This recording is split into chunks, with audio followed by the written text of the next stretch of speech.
Stanford Steve Coughlin with us here on the Bill Riley Show today. How are you? What's up, my man? How we doing? I've been loving these videos. You're out at practice every day. How you feeling?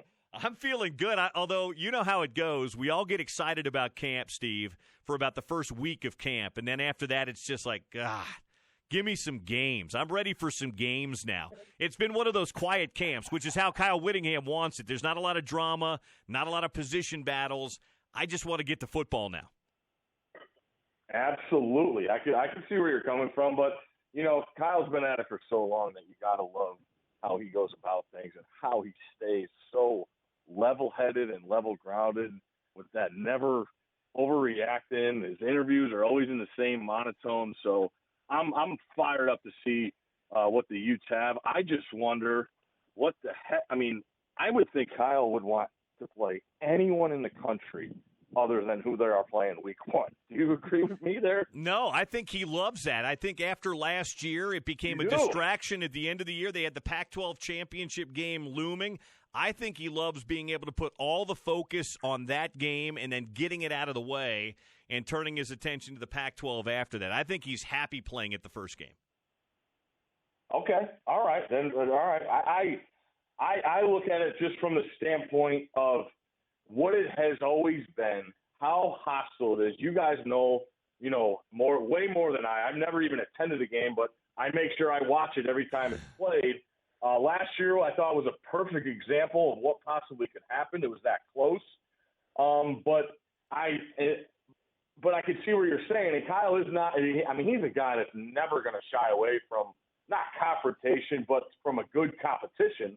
And I think, I just like, a different out of count. Not everything all rolled up to this BYU role, knowing the role the Utes have been on. That's all I've been thinking about, though. Yeah, it's one of those things where last year they had some injuries. Huntley and Moss were done, and then they had the Pac-12 championship game against the Huskies the next week. I think there was a little bit of a letdown, and BYU came in and played hard. This year, all of your team's going to be healthy. All your attention goes on that game. You get to circle the wagons, turn your attention to that, and then after that, push it aside and get ready for those Huskies of Northern Illinois in week 2. Yeah. And then they also got to look ahead to another game against another different group of Huskies. I would like to ask you, though, I read, Kyle's talked about the 11 defensive linemen he has that he's confident in that will definitely get in the rotation. Moss is back. Huntley is back. Last year they led the Pac-12 in scoring D. Are people, if there's a concern, is it the secondary? No, it's the linebackers because you had Manny Bowe and the Penn State transfer retire from football the day before camp started. Yeah. And they were really about 3 deep with experience because they've got this kid, Devin Lloyd, who's going to be great, but he doesn't have a ton of game experience. So now it's Lloyd and Francis Bernard, and their third linebacker, Steve's a JC guy. So they're really only 3 deep at linebacker, which is okay. Nobody plays 3 linebackers anymore. It's all 2 linebacker stuff. And then maybe occasionally in short yardage or goal line, you bring 3 linebackers in. But that's the one place. Secondary, super deep. Jalen Johnson, Javelin Guidry, Julian Blackman. They feel good there. Tariq Lewis. And up front, it's ridiculously deep. But I'd say if there's a question on the defense, it's probably at linebacker. Okay. Because the other question I have about him is losing my guy, the all-conference kicker, Matt Guy. That's a steep loss for me in my eyes. It is because they've been good there. You had Andy Phillips and Matt Gay for the last 7 years. Gay's going to be with the Buccaneers right now. They've got to try out. They've got 3 kickers in camp right now, and they haven't figured out who their kicker is. That actually is the biggest question in fall camp right now. Who's the place kicker going to be? All right, good, because we're on the same page there. Yeah, exactly. I mean, there's no Jet Toner right now at Utah. Stanford has the place kicker with the best name and the best place kicker right now in the conference. Well, we'll see that. 2019 is a whole new season, and hopefully he has plenty of opportunities to prove himself in these first gauntlet of weeks, I will say, for my Cardinal. We'll get to your Cardinal in a minute. Stanford Steve from ESPN with us here on the Bill Riley Show today on ESPN 700. You and I, when we were going back and forth in June, you're like, I might be crazy here, but I'm thinking Utah may be a team that could make the playoffs. And I was like, they've got a shot. They got to win the Pac-12 first. I picked them to win the Pac-12. I reversed my ballot. A year ago, I had them win the South but lose to Washington in the championship game. I reversed that this year. I've got them winning the South and winning the championship game over Washington. I'd be curious your thought on both Utah and the league overall right now.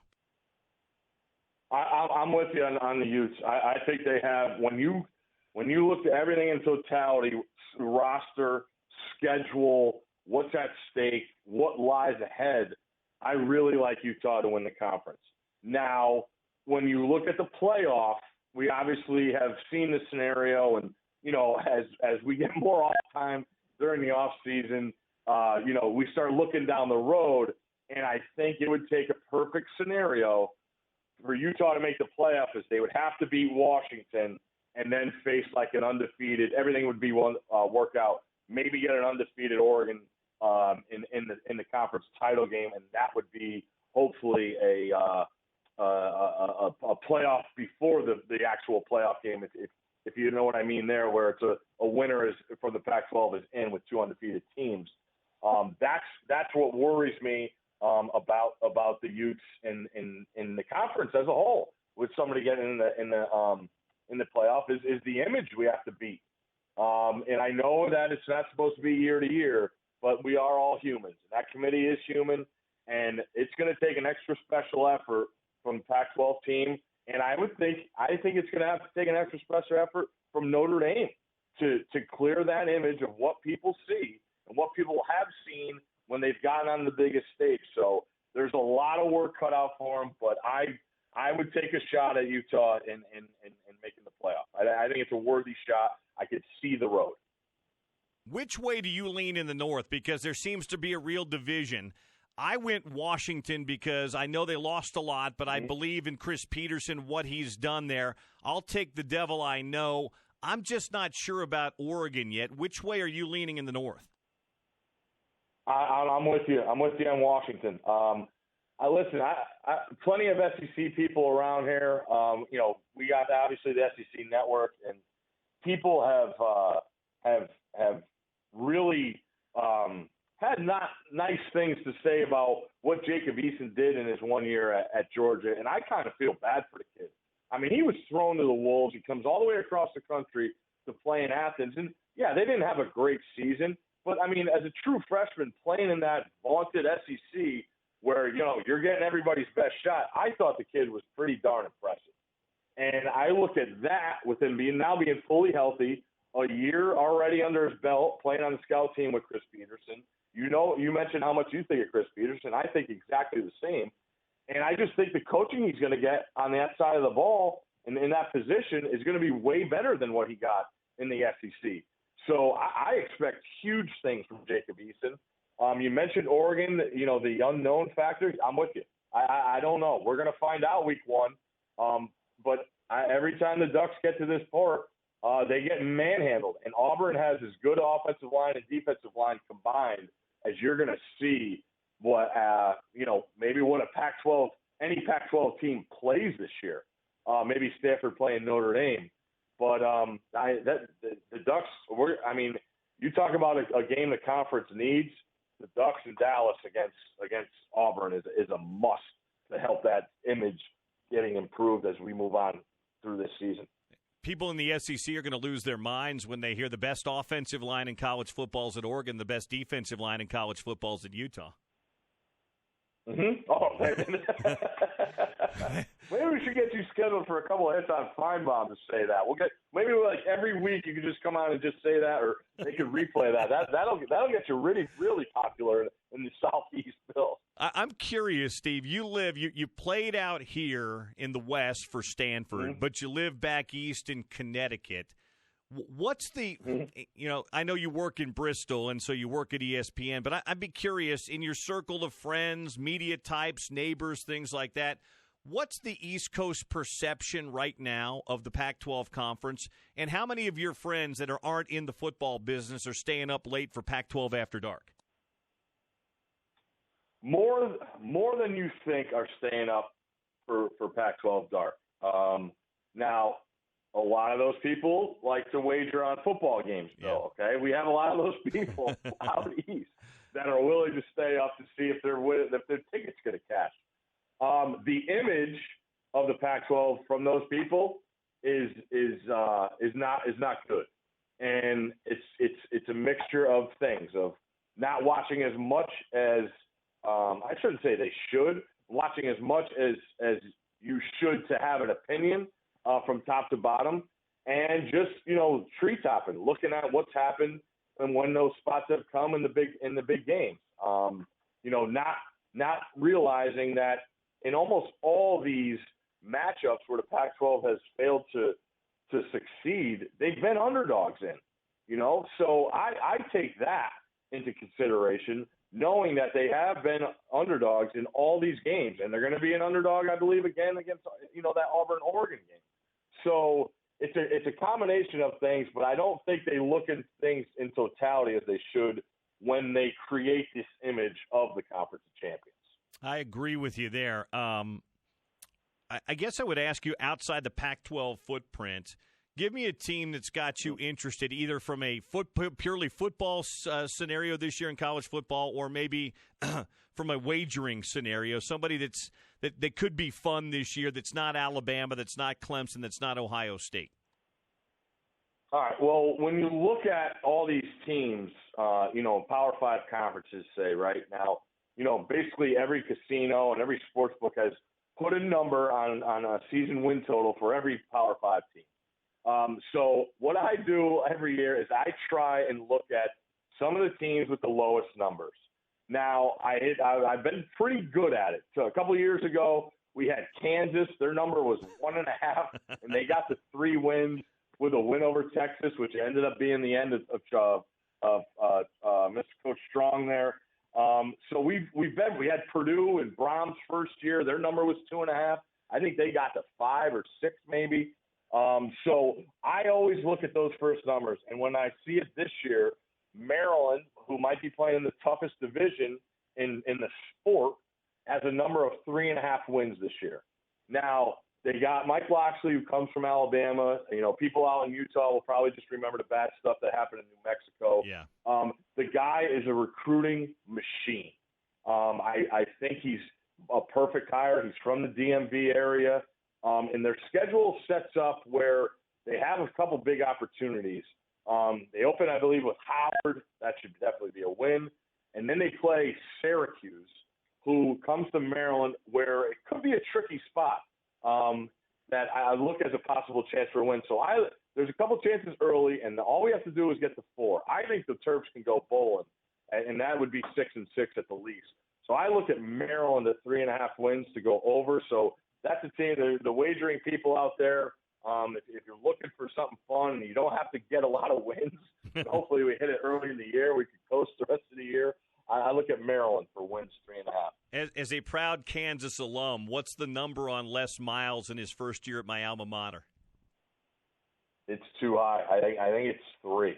Yeah, that's probably actually the numbers. I don't know if they're going to get there. Yeah, the number's probably 3. That's why those guys in the desert probably said it there. I'm with you. If the number was 2.5, I might take that 3, but I'm not. I don't know that I'd go over 3. I hear you. The one team I do like a lot in that Big 12 is Iowa State. I love Matt Campbell. I think he's a top 10 coach easily in the country. He's really got his footprint on this program. The foundation is built. They got a quarterback coming back. I know they lost a running back to the draft in Montgomery. They return all their offensive line, 3 huge tight ends. I think he wants to incorporate a power run game in a conference that doesn't have any of that. I think Oklahoma's lost a ton, and I'm not just talking about the quarterback position, and I'm not as high on Hurts as everybody else is, although I do think the world of Lincoln Riley. I mean, how can't you, what he's done the last couple of years? But I look at up front, that offensive line, they won that award for best offensive line in the country last year. I think they lost a lot that I don't think Jalen Hurts can overcome. I mean, obviously they have talent, but I look at, Oklahoma's number, I think it's 10.5. I don't know if they're gonna get to that many wins this year. All right. Before I let you go, I've created a short version of Woo or Boo, Pac-12 style. You ready to play? Yes, sir. Let's go.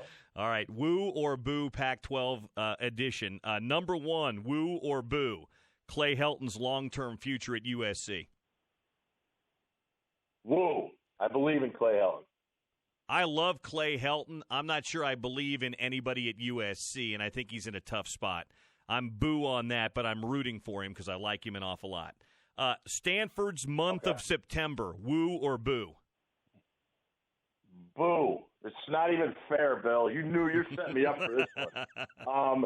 But as I've been reading, though, up on Northwestern and Central Florida, who are the two games. I know we're playing SC week 2, and that's a rivalry game. But I really want Stanford to win these 2 out-of-conference games. I think it's huge. We talked about the image for the Pac-12. UCF just lost their backup to the backup to an ankle injury, and now they'll have Brandon Wimbush, who Stanford's beaten as a quarterback when he was at Notre Dame. So I feel a little bit better. I mean, it's a brutal spot to travel across the country and play that game for Stanford against UCF. But I feel a little bit better about it because I think Stanford's got some men on the defensive line.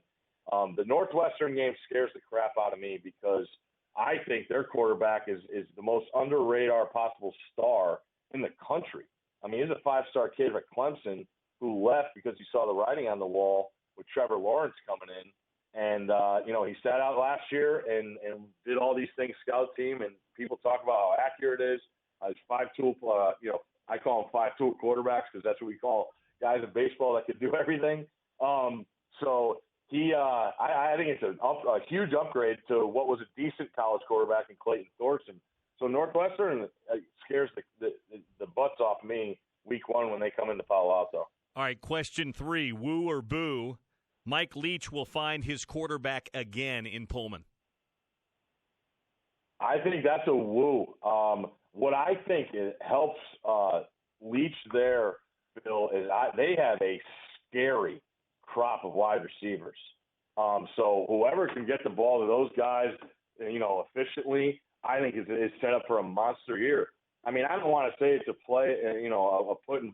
plug-in situation with the quarterbacks because I don't think it's fair to the quarterback and the coaching staff, but it's a pretty favorable system as long as you prove that you could take care of the football. I mean, when you look at Leach's stuff, the things that have killed him is turnovers. And we know how much he likes to throw the ball, but he has incorporated the run a lot more in the last couple of years, and you've seen how successful they've been. So Washington State's a team to me that nobody is talking about. I think their season win total is set at 8. So when you play Wazoo, you got to get them early because once they get more comfortable with that system, they're a scary group. So I'm really interested to see what they do early on. But I think they can win 9 games. All right, 9 a.m. kickoffs, Woo or Boo? Boo. Nobody wants 9 a.m. kickoffs. I saw guys tweeting about this a couple weeks ago. What time's the wake-up call? Our rule always in college was that your meal was 4 hours before kickoff. We're getting up at 5 a.m. just to eat? I mean, what are we doing back from 6 a.m. to 8 a.m., going back taking a nap? That's not healthy for anybody, especially the fans, and those are the people who are paying these ticket prices. So that cannot work. I agree. Final one. Justin Wilcox looks like a doppelganger of Shooter McGavin from Happy Gilmore. Woo or Boo? I got to go boo on that. Justin's a lot younger looking than Shooter McGavin. But I haven't seen him with both visors on, so we got to see how that goes. Interesting year coming up for the Dirty Golden Bears of that East Bay. They're going to be tough to score on. I don't know if they have any semblance of an offense, but they'll be tough to score on. Oh, yeah, you know that. He's as underrated a coach in mind as there is in the country. So, scoring is going to be an issue, and it has been. But I'm interested to see what they lay out this year, seeing how they need a successful year. Hey, it's good catching up with you. I want to get you out here for a game. If you can shake yourself free on a Saturday sometime in the fall, Rice Eccles is a great atmosphere Not a great home slate this year, but Wazoo's in. Uncle Herm's in with ASU. Colorado, UCLA are in a little bit later on. There'll be some good games here. So if you can shake yourself loose, let me know. We'd love to have you out here at Rice-Eccles. I'm just worried you guys don't want me back because the last time I was out there, I think Andy Dalton's still running for touchdowns against you guys. That was day. a dark day at Rice-Eccles. So I don't want to bring up bad. I'm positive as anybody about the Utes, so let's stay that way. I did want to say Stanford is gonna just got an email yesterday. Going to honor our '99 Rose Bowl team. 20 years it's been. We're going to do a weekend welcoming back us and the whole team October 26th against Arizona. So that might be my West Coast trip this year, Bill. All right. Well, by the way, you can catch him weekly. You and the Bear doing the podcast every week or multiple times a week? Yes, sir. We're starting tomorrow our season win total podcast, which was, I believe, 15-2 last year. For all the gamblers out there, if you want to take a listen, we'll drop that tomorrow. Hopefully getting that out around 4 p.m. Eastern. Sounds great. It's Steve and the Bear and their weekly podcast. That's Chris Felica. Steve, as always, great catching up with you. Talk to you soon. My man, always a pleasure. Thank you, Steve. Stanford Steve Coughlin with us here on the Bill Riley Show today.